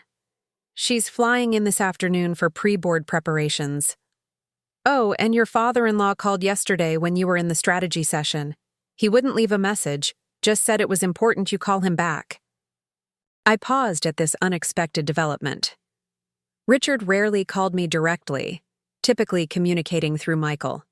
We'd seen Richard and his wife only twice since moving to Cambridge, during brief trips back to New York. Each time he had asked perfunctory questions about my computer business before changing the subject, clearly uninterested in details. "Did he say what it was about?" I asked. "Just that it was time-sensitive." He seemed agitated. Curious, but not concerned, I headed to my office to handle more pressing matters. Neurotech's pre-Series A board meeting would be our last before welcoming new investor representatives, and the agenda was packed with critical decisions about our growth strategy, international expansion, and product development roadmap. Mid-morning, between calls with our regulatory consultants and a review of clinical implementation timelines, I finally returned Richard's call. He answered immediately, as if he'd been waiting by the phone. "Alexandra." His tone was unusually formal. "Thank you for calling back. Jamie said it was urgent. Is everything all right?" "Not exactly." He cleared his throat. "I need to discuss a business opportunity with you. A significant one." This was unexpected. In all our years of knowing each other, Richard had never approached me about business matters, consistently treating my work as inconsequential. "What kind of opportunity?" I asked cautiously.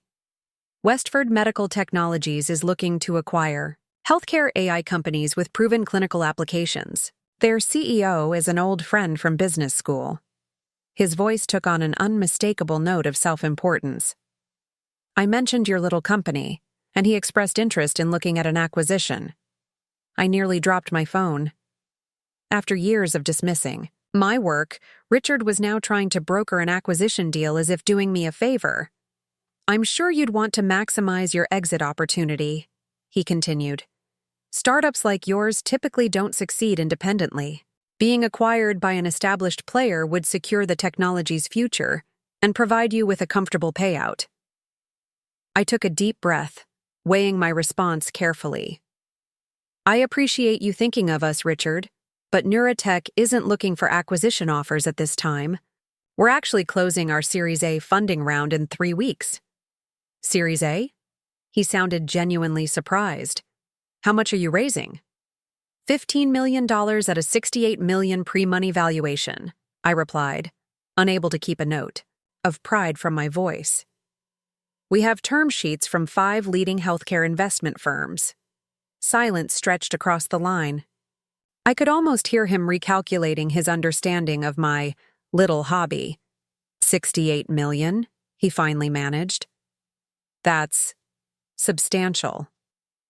It reflects our clinical validation results, commercial traction, and intellectual property portfolio," I explained, adopting the matter-of-fact tone I used in investor presentations.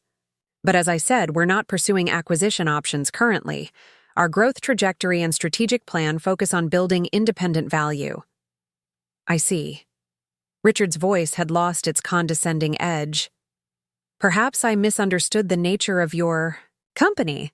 My contact at Westford indicated they might offer up to $50 million for the right acquisition target. Please thank them for their interest, but that would significantly undervalue Neurotech at this stage." I glanced at my watch, noting my next meeting was minutes away. I need to go, Richard. We have our pre-board strategy session this afternoon. Board? He repeated, seemingly stuck on each new revelation. Yes, our board of directors. We're restructuring it following the Series A closing.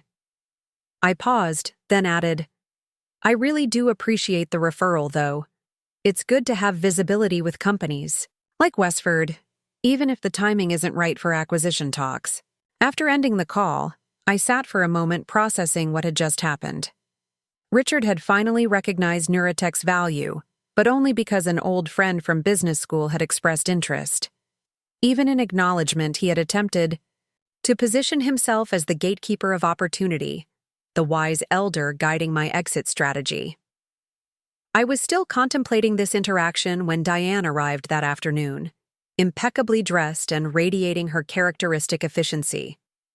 You seem distracted, she observed as we reviewed board materials in my office. Problem with the Merck implementation? I shared my conversation with Richard, watching her expression shift from surprise to amusement. Classic, she said, shaking her head. The moment he realizes your company has actual value, he tries to insert himself into the equation. She studied me curiously. How did it feel, telling him about the valuation? Strangely anticlimactic, I admitted. I've spent years imagining the moment he'd recognize the value of what I've built. But when it finally happened, I shrugged. It just didn't matter as much as I thought it would. That's because you've outgrown his validation, Diane said, matter-of-factly. Success is the best revenge, but it also makes revenge seem irrelevant. She was right. The vindication I'd once craved had been rendered almost meaningless by Neuratech's actual achievements. The real satisfaction came from our clinical impact, not Richard's belated recognition. Our discussion was interrupted by an urgent email from our lead investor. The final term sheet had arrived with unexpected changes to the governance provisions. Changes that could potentially limit my control over Neuratech's strategic direction. This is a classic pre-closing power move, Diane said, reviewing the document with narrowed eyes. They're testing your resolve, seeing if you'll accept diminished authority in exchange for their capital. What do we do? I asked, concerned. By provisions that would require investor approval for key development decisions. We renegotiate from a position of strength, she replied. We have multiple interested firms. If Highland won't accept reasonable governance terms, we go with Benchmark, or Sequoia. But as we prepared our response strategy, another email arrived. This one from Westford Medical Technologies, addressed directly to me rather than through Richard. Their corporate development team requested a meeting to discuss potential strategic partnerships or acquisition opportunities. Word travels fast, Diane mused. Looks like your father-in-law's friend made some calls. Should we take the meeting? I asked, uncertain about engaging with acquisition discussions while finalizing our funding round. Diane considered this thoughtfully. Actually, yes, but not for the reason they think. Having an acquisition offer, even one we intend to decline, strengthens our negotiating position with investors. It creates FOMO and demonstrates independent validation of our value. Using one unwanted offer to improve another, I observed with growing appreciation for the strategic chess game of corporate dealings. Exactly. Business is rarely about the deal in front of you. It's about how that deal affects all your other options. Diane smiled. Schedule the meeting, but after our board session. We'll inform our investors about the unexpected acquisition, interest we've received, implying we're considering all strategic options. As we prepared for the board meeting, finalizing presentations and strategic recommendations, I realized that this moment represented the final challenge in my transformation from engineer to CEO. The technical challenges of building Neuratech had given way to sophisticated business negotiations where psychology and strategy mattered as much as metrics and projections. Richard's unexpected call had inadvertently created a new opportunity, not the one he intended, but one that might strengthen our position as we completed this crucial funding round. The irony wasn't lost on me. The man who had once dismissed my work as a hobby was now indirectly helping secure its future. The next 3 weeks would determine Neurotech's trajectory for years to come, whether we maintained the independence and vision I valued or compromised for capital or acquisition. The stakes were higher than ever, but for the first time, I felt fully prepared for the business battles ahead. The 3 weeks leading up to our Series A closing were a masterclass in strategic negotiation. Using Westford's acquisition interest as leverage, Diane and I successfully pushed back against the problematic governance provisions in Highland Capital's term sheet. The competition among our potential investors intensified, leading to improved terms and, ultimately, a higher valuation. By the time we gathered for the closing dinner at an upscale restaurant overlooking the Charles River, Neurotech's pre-money valuation had settled at $72 million, a figure that still seemed surreal to me. The $16.5 million investment would fuel our expansion into international markets, advance our regulatory approvals, and accelerate product development across additional medical specialties. To Neurotech Innovations, toasted Marcus Weber, Highland's managing partner who would be joining our board. And to Alexandra Chen, whose vision and tenacity have created a company poised to transform healthcare decision-making. As glasses clinked around the table, I caught Michael's eye across the room. He smiled with quiet pride, having witnessed every step of this improbable journey. From our struggle to pay rent while I coded in a closet to this moment of triumph with some of healthcare technology's most influential investors, he had never wavered in his belief that this day would come.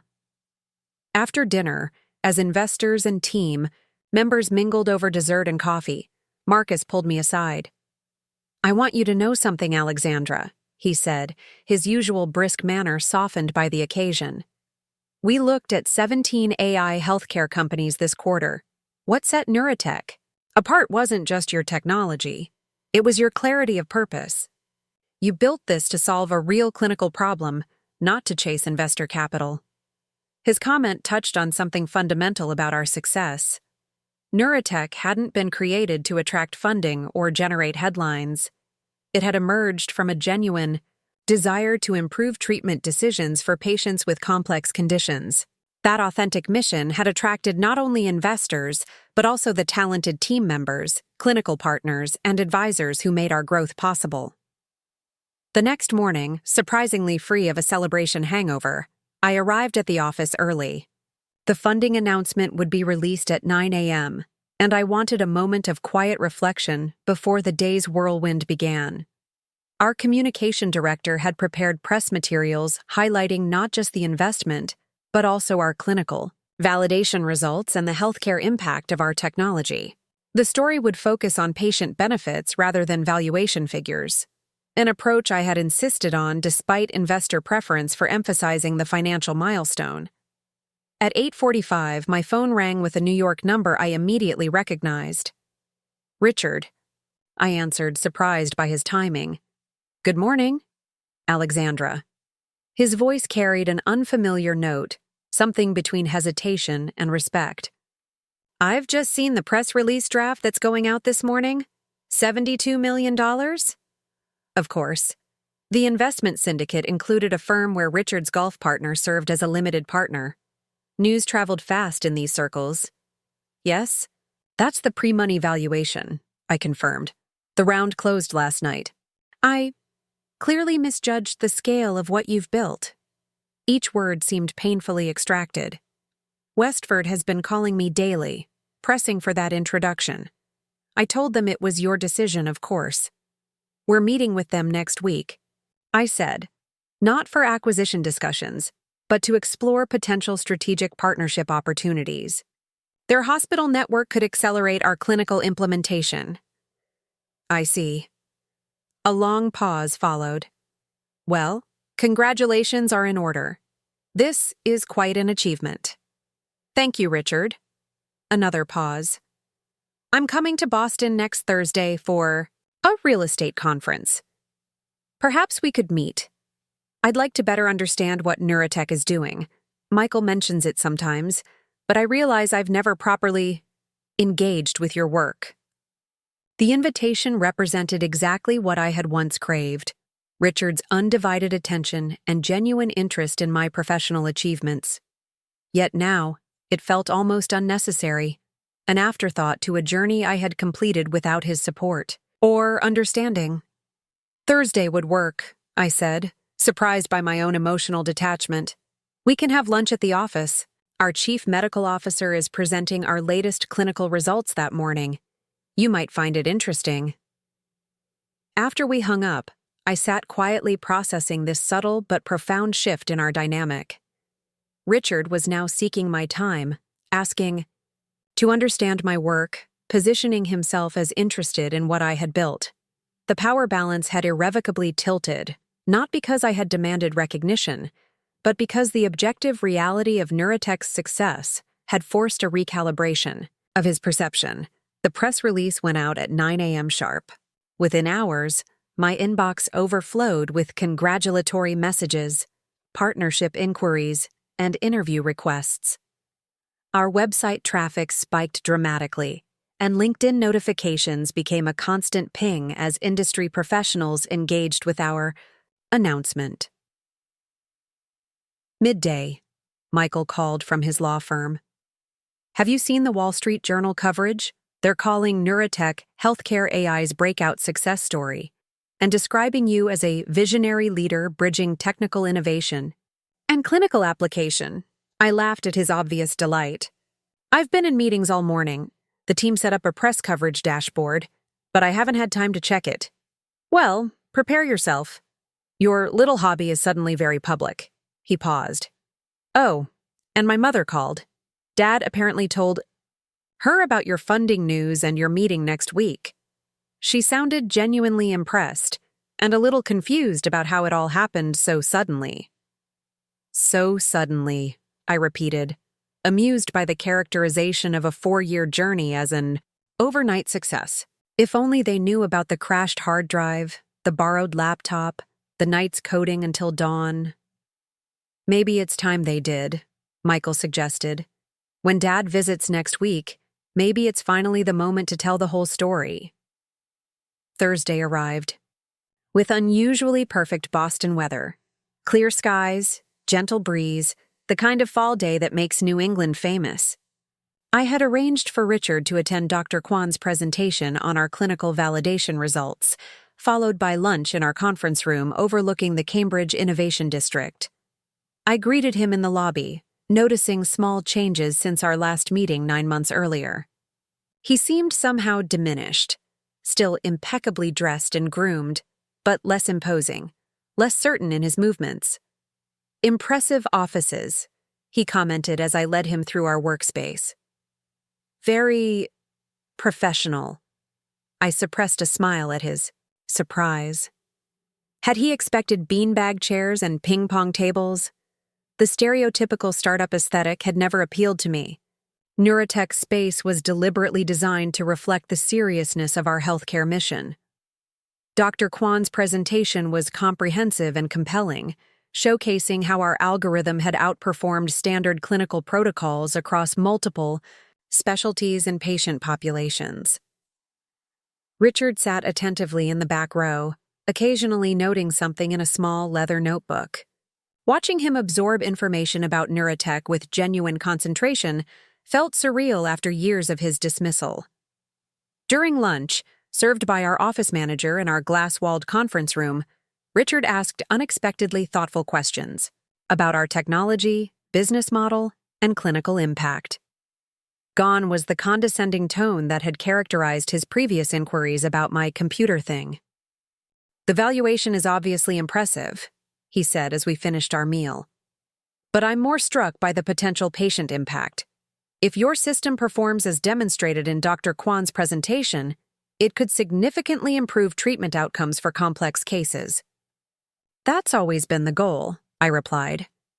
The valuation is a means to that end, capital to accelerate development and implementation.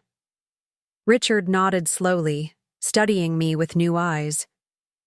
You know, at Thanksgiving 4 years ago, when you refused my check, I thought you were being stubborn and impractical.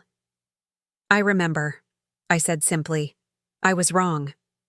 The admission seemed physically painful for him. Your vision was clearer than mine. I couldn't see past traditional career paths and conventional wisdom. This was the moment I had once imagined would bring vindication and satisfaction, Richard explicitly acknowledging how wrong he had been. Yet, sitting across from him now, successful beyond what either of us had imagined possible, I felt neither triumph nor resentment, just a quiet recognition of how far we had both come. Would you like to see the algorithm in action? I offered, changing the subject to ease his discomfort. Our development team has set up a demonstration using anonymized patient cases. As I led him through our office toward the development area, Richard paused by the wall displaying our team photos, awards, and framed press coverage. $70 million, he murmured, shaking his head in disbelief. From an idea, everyone, dismiss this. It's quite a story, Alexandra. In that moment, watching my once dismissive father-in-law stand humbled before the evidence of Neurotech's success, I recognized that the full circle had finally been completed. The journey that began with his ridicule of my small investment had culminated not just in financial validation, but in a fundamental shift in how he, and the world, perceived my work and worth. What had started as a personal quest to prove him wrong had evolved into something far more meaningful. Building a company that could genuinely improve healthcare outcomes while creating opportunities for a talented team who shared that vision. The true value of my investment wasn't measured in the $70 million valuation, but in the impact it would have on countless patients whose treatments would be optimized by our technology. And Richard, standing before the physical evidence of that journey, finally understood what I had known all along, that some investments, no matter how small they might initially appear, carry the potential to transform not just industries, but lives. The weeks following our funding announcement brought a whirlwind of activity: media interviews, industry conference invitations, and a surge of partnership inquiries that kept our business development team working overtime. Neurotech had suddenly become the healthcare AI company everyone wanted to know, partner with, or invest in. This newfound attention created both opportunities and challenges. While the visibility accelerated our hospital adoption conversations, it also brought scrutiny from competitors and heightened expectations from our investors. Leading a high-profile company required a different approach than building a scrappy startup. 6 weeks after Richard's visit, Michael and I finally found time for a weekend getaway to a small coastal inn in Maine. Away from the constant demands of Neurotech and Michael's environmental law cases, we had our first real chance to reflect on everything that had transpired. I still can't believe my father actually admitted he was wrong, Michael said as we walked along a windswept beach. In 40 years, I've never heard those words from him. It wasn't easy for him, I acknowledged. But seeing the evidence with his own eyes, the office, the team, Dr. Kwan's presentation, left him little choice. Reality became undeniable. Michael picked up a smooth stone, turning it over in his hand before skipping it across the waves. You know what's strange? He's been calling me regularly to discuss Neurotech's progress, asking questions about the technology, your expansion plans, even the clinical implementation details. He's genuinely interested. This revelation surprised me. What does he say? Mostly he listens, Michael replied. But last week, he mentioned that he's been following healthcare AI investment trends. He said he's adjusting his perspective on emerging technologies. Coming from my father, that's practically a revolutionary statement. I smiled at the thought of Richard, at 67, reconsidering his rigid views on technology and innovation. His generation had built careers in established industries with predictable trajectories. The idea that a computer thing could create greater value than traditional business models represented a fundamental challenge to his worldview. I think meeting your team made the difference, Michael continued. Seeing actual doctors and engineers working together, understanding the clinical impact, it made neurotech real to him in a way that valuation figures couldn't. That evening, as we sat by a fire overlooking the ocean, I found myself reflecting on the journey that had brought us here. The crashed hard drive that nearly derailed everything. Dr. Patel's leap of faith in providing those first critical patient cases. Diane's strategic guidance that transformed a promising algorithm into a viable business. Each challenge, each supporter, each small victory had been essential steps toward neurotech's current success. "What are you thinking about?" Michael asked. Noticing my contemplative mood. "All the moments where this could have gone differently," I replied. "If you hadn't encouraged me to approach Dr. Patel directly, instead of continuing to send cold emails to research departments.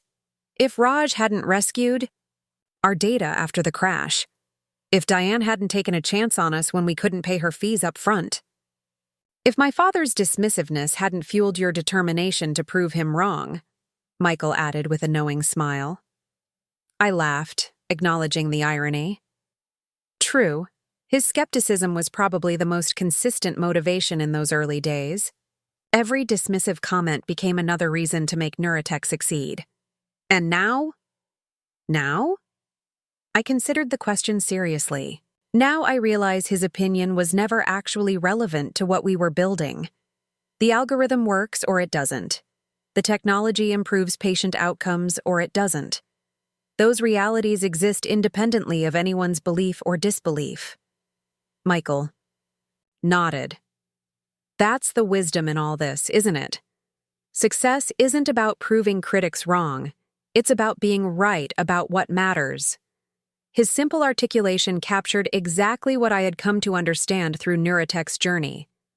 The validation I had once craved from Richard now seemed almost trivial compared to the validation we'd received from physicians adopting our technology, from patients benefiting from better treatment decisions, from a team devoted to our mission. Aye. "Wonder sometimes," I said, watching the moonlight on the water. "What would have happened if we had taken his money that Thanksgiving? The $50,000 check he offered." "You mean the check that would have entitled him to opinions about everything we did afterward?" Michael shook his head. "It would have changed everything, and not for the better." He was right. That money would have come with invisible strings, altered dynamics, and a perpetual obligation to justify decisions to someone who fundamentally didn't understand our vision. Refusing it had been a pivotal choice, one that forced us to find our own path forward and ultimately led to greater independence and success. The next morning, over breakfast at the inn, I received an unexpected email from Richard. The subject line read simply, "Investment opportunity?" Curious, I opened it to find a brief message. "Alexandra, a colleague has approached me about a healthcare technology fund he's establishing. Given your expertise and neurotech's success, would you be willing to advise on potential investments in this sector? Your perspective would be valuable." Richard, I showed the email to Michael, who read it with raised eyebrows. "Is he asking for your professional advice? As in, acknowledging your expertise?" "Appears so," I said, still processing this reversal of roles. Richard, who had once dismissed my judgment about my own field, was now seeking my guidance on investment decisions. "Are you going to do it?" Michael asked. I considered the question. Part of me wanted to decline, to maintain the professional distance I'd established. But another part recognized an opportunity for a different kind of relationship with my father-in-law. One based on mutual respect rather than hierarchical judgment. "I think I will," I decided. Within appropriate boundaries.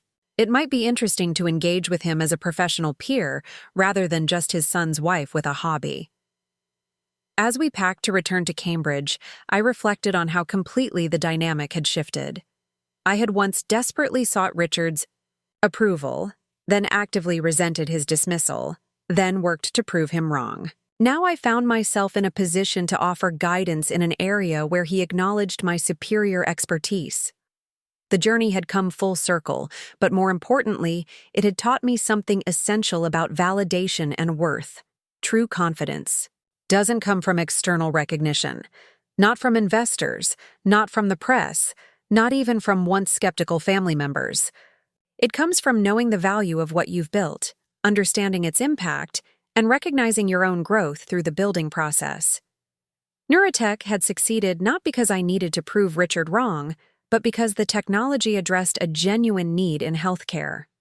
That purpose, not personality, not pride, not vindication, had been the true north that guided every decision through the challenges and opportunities along the way. And that, perhaps, was the most valuable wisdom gained from this entire journey. 2 years after our Series A funding, I stood at the podium of the World Healthcare Innovation Summit in London, addressing an audience of physicians, technology leaders, and policymakers. Neurotech's algorithm had received regulatory approval in the United States, the European Union, and Japan, and was being implemented in over 70 hospital systems worldwide. The future of healthcare isn't about replacing human judgment with artificial intelligence, I explained, concluding my keynote presentation. It's about creating tools that enhance clinical decision-making by processing more variables, identifying subtle patterns, and quantifying uncertainty in ways the human mind simply cannot. Our goal has never been to build technology for technology's sake, but to improve patient outcomes through more precise, personalized treatment planning. The applause that followed felt different from earlier in my career, less about personal validation and more about collective recognition of the mission. We were advancing. As I stepped away from the podium, I spotted Michael in the audience, his proud smile reflecting the journey we had shared. That evening, at a reception overlooking the Thames, the CEO of one of Europe's largest healthcare systems approached us. Dr. Chen, your presentation was outstanding, she said. We've been implementing Neurotech's platform in our oncology department for 6 months now, and the results have been remarkable. Treatment optimization for complex cases has improved significantly. That's wonderful to hear, I replied, genuinely moved by the real-world impact. Our clinical implementation team would love to hear more about your experience.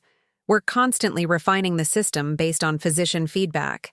As we discussed specific case applications, I reflected on how far Neurotech had come from its origins as an algorithm running on a consumer laptop in our New York apartment. Our latest valuation following a Series B round had reached $310 million, with a team now numbering over 100 professionals across 3 countries. The growth had brought new challenges and opportunities. I had transitioned from hands-on coding to strategic leadership, focusing on our long-term vision while building a leadership team that managed day-to-day operations. The change had been necessary but occasionally bittersweet. I sometimes missed the direct connection to the technology that started it all. Later that night, in our hotel room overlooking the city lights, I shared this reflection with Michael. Spend more time in board meetings and strategic planning sessions than I do working with the actual algorithm now, I admitted. Sometimes I wonder if I'm still the right person to lead Neurotech into its next phase. Michael considered this thoughtfully. What would the ideal next phase look like for you? It was a question I'd been contemplating for months. I want to ensure the technology reaches patients who need it most, not just those in wealthy hospital systems. I'm thinking about a foundation arm that would provide our platform to underserved communities and developing regions. That sounds more like expansion than stepping back, Michael observed. It is, I acknowledged, but it would reconnect me with the purpose that drove me to create the algorithm in the first place, improving patient outcomes, not just building a valuable company. The next morning, before my panel discussion on ethical AI implementation, in healthcare, I received an email that crystallized this evolving vision. A physician from a rural hospital in Kenya had somehow obtained my contact information and written a passionate plea. Dr. Chen, I've been following Neurotech's work through medical journals. Our hospital serves a population of 350,000 with limited resources and specialists. Your predictive algorithm could fundamentally transform our ability to treat complex cases, particularly those requiring specialized expertise we simply don't have locally. Is there any possibility of making this technology accessible to communities like ours? The message resonated deeply with my emerging thoughts about Neurotech's future. On the flight back to Boston, I drafted a proposal for what would eventually become the Neurotech Global Access Initiative, a program to provide our platform to under-resourced healthcare systems worldwide through a combination of subsidized licensing, philanthropic partnerships, and technical support. 3 months later, our board approved the initiative with $30 million in dedicated funding. I would lead this new division while transitioning my CEO responsibilities to our Chief Operating Officer, a healthcare veteran who had joined us after the Series A. When I called Richard to share this new direction, his reaction surprised me. "It's an excellent strategic move," he said without hesitation. "Expanding into developing markets establishes global presence and builds tremendous goodwill. The commercial applications will follow naturally." I smiled at his businessman's interpretation of what was fundamentally a mission-driven decision. "It's not primarily about market expansion, Richard. It's about fulfilling the purpose behind Neurotech's creation, improving treatment decisions for patients, regardless of geography or economics." "Of course," he replied, then added unexpectedly, "But doing good and building value aren't mutually exclusive, Alexandra. You've proven that repeatedly." Coming from Richard, this represented a profound evolution in thinking. The man who had once measured success solely in traditional financial terms was now acknowledging the value of purpose-driven innovation. 6 weeks later, I found myself in that high-rise office overlooking San Francisco, showing Richard the latest valuation report that valued Neurotech at $70 million more than even our recent Series B round had indicated. A potential strategic partnership with a major global healthcare corporation had triggered a new assessment of our worth, both financially and in terms of patient impact. $70 million, Richard murmured, staring at the document. From an idea I dismissed as a hobby to this. He looked up, meeting my eyes directly. "I was completely wrong, Alexandra, not just about the financial potential, but about the healthcare impact." His admission brought a sense of closure to the journey we had shared, from dismissive father-in-law and defensive daughter-in-law to something approaching mutual respect. But more meaningful than his acknowledgement was my own recognition that I no longer needed it. My validation came from physicians reporting improved patient outcomes, from team members dedicated to our mission, from knowing that the algorithm, born in our tiny apartment, was now helping patients across the globe receive more effective, personalized treatments. As I look toward Neurotech's future, my vision extends beyond valuation milestones or personal vindication. I see our technology reaching remote clinics in underserved regions, empowering physicians with limited resources to make optimal treatment decisions. I see our research advancing to incorporate genomic data, environmental factors, and social determinants of health into increasingly personalized predictive models. I see collaboration rather than competition driving healthcare innovation forward.